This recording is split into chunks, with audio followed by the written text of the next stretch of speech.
نماز کے فرائض سنے، نماز کی شرائط بھی سنی، نماز کی 96 سنتیں جو نماز کے اندر ہیں، تکبیر تحریمہ کی سنتیں، جو صحیح طریقہ کیا ہے، غلط طریقہ کیا ہے وہ ہم نے سنا تھا، پھر قیام کی سنتیں، قرات کی سنتیں، رکوع کی سنتیں، قومے کی سنتیں، پھر اسی طرح سجدے کی سنتیں یہ آج سنتے ہیں۔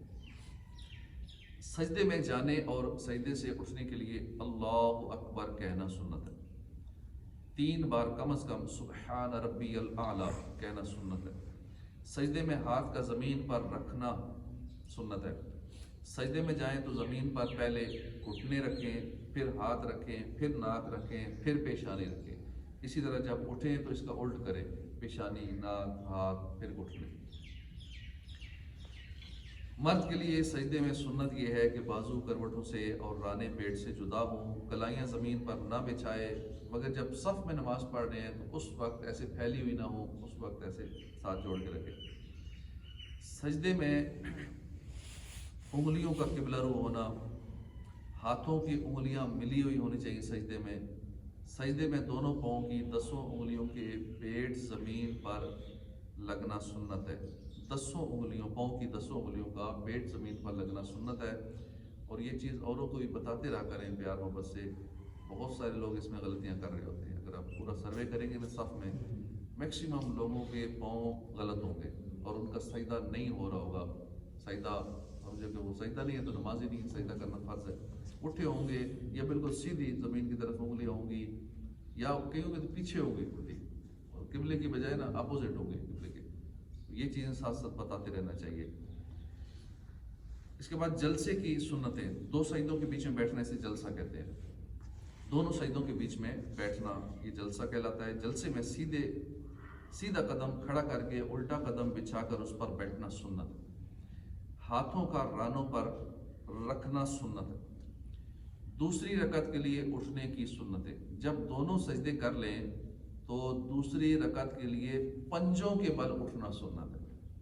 پنجوں کے بل اٹھنا سنت ہے، آئندہ اس کی طرف بھی توجہ دے دیں۔ اور اگر پنجوں کے بل اٹھتے ہیں تو اب سنت سمجھ کے اٹھیں گے تو اب ثواب ملے گا کہ میں سنت پہ عمل کرنا ہوں، اور صحیح طریقہ بھی یہ پنجوں کے بل اٹھنا۔ گھٹنوں پر ہاتھ رکھ کر کھڑا ہونا سنت ہے۔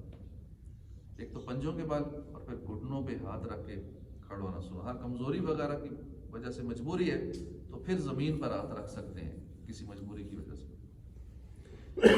قعدے کی سنتیں، مرد کا دوسری رکعت کے سجدوں سے فارغ ہو کر بایاں پاؤں بچھا کر دونوں سرین اس پر رکھ کر بیٹھنا اور سیدھا قدم کھڑا رکھنا، یہ سائڈ، یہ پاؤں اس سائڈ والا کھڑا رکھنا، سیدھے پاؤں کی انگلیاں قبلہ رخ کرنا، عورت دونوں پاؤں سیدھی جانب نکال دے اور بائیں سرین پر بیٹھے، سیدھے ہاتھ سیدھی ران پر اور الٹا ہاتھ الٹی ران پر رکھنا، انگلیاں نارمل رکھنا، نہ زیادہ کھلی ہوئی ہوں نہ زیادہ ایسے ملی ہوئی ہوں، انگلیوں کے کنارے گھٹنوں کے پاس ہونا اور گھٹنے پکڑنا نہ چاہیے، انگلیوں کے پاس ہونا، زیادہ آگے بھی انگلیاں نیچے نہ ہوں اور پیچھے بھی نہ ہوں، بالکل گھٹنوں کے پاس۔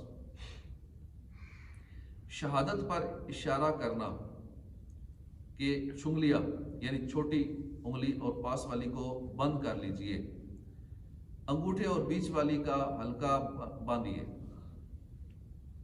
اس طرح انگوٹھے کا اور یہ بیچ والی اس کا ہلکا باندھیے، یہ 2 جو ہیں اس کو بند کر لیجئے اور اس انگلی کو یوں اٹھانا ہے۔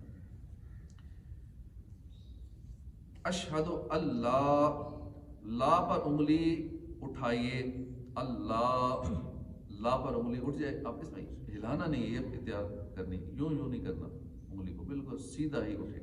اشہد اللہ اور اللہ پر رکھ دیجئے اور سب انگلیاں سیدھی کر لیجئے، یہ سنت ہے۔ دوسرے قاعدے میں بھی اسی طرح بیٹھیے جس طرح پہلے میں بیٹھے تھے، اور تشہد بھی پڑھیے۔ تشہد کے بعد درود شریف پڑھیے، درود ابراہیمی پڑھنا افضل ہے۔ نوافل اس میں سنت غیر موقع بھی شامل ہے۔ نوافل کے قاعدہ اولیٰ میں بھی تشہد کے بعد درود شریف پڑھنا مسنون ہے۔ درود شریف کے بعد عربی دعا پڑھنا غیر عربی میں مکروہ ہے۔ سلام پھیرنے کی سنتیں، ان الفاظ کے ساتھ